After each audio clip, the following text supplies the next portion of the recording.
5 araw nang nawawala ang isang batang babaeng 10 taong gulang sa Aguilar, Pangasinan. Posibleng dinukot daw siya ng isang babaeng kinupkop ng mga magulang ng biktima. Makibalita tayo kay Alfie Tulaga ng GMA Dagupan. Maglilibang araw nang hinahanap ng isang pamilya sa Aguilar, Pangasinan ang kanilang 10 taong gulang na anak na babae. Huli raw nitong nakasama ng isang babaeng pinatira nila sa kanilang bahay sa Barangay Tampak. Base sa investigasyon, noong nakaraang Lunes, biglang nawala ang naturang babaeng si Vanessa Nava. Nawala rin daw noon ng bata. Wala raw ang mga kaanak ng bata nang umalis si Nava.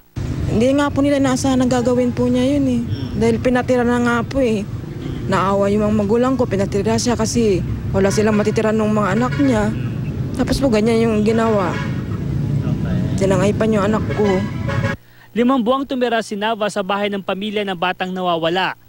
Pinatira raw ng pamilya si Nava sa kanila dahil naawa ito sa kanya dahil walang matirhan.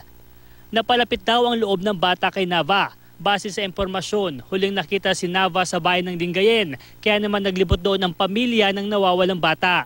Sabado ng umaga, nang makauwi ang bata sa kanyang pamilya sa Aguilar. Nang mapanood raw kasi ni Vanessa ang balita sa telebisyon na pinaghahanap ang bata, binigyan niya na lang ito ng pamasahe at pinauwi. Sa kwento ng bata, sa isang kumbento sa Lingayen sila naglagi. Lumuwas na ang bata kasama ang ina nito patungong Bataan. Patuloy pa rin ngayon ang paghahanap ng pulisya kay Nava. Alfie Tulagan, Nagbabalita, Pilipinas.